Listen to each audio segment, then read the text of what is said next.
Okay. Ano yun? Hello, Timalin. Say hi. Hi! Hi. Say hi. Look at me. Yes. Okay. Papunta naman po tayo kay Ate Sel.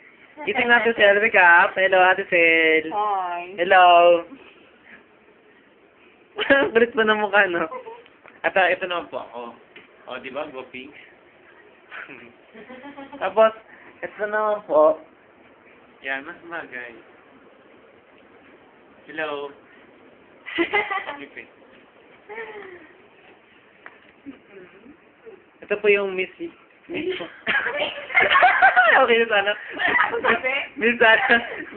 Kasi nagdalong isip ako, Miss ba? O Miss ba? Miss International namin.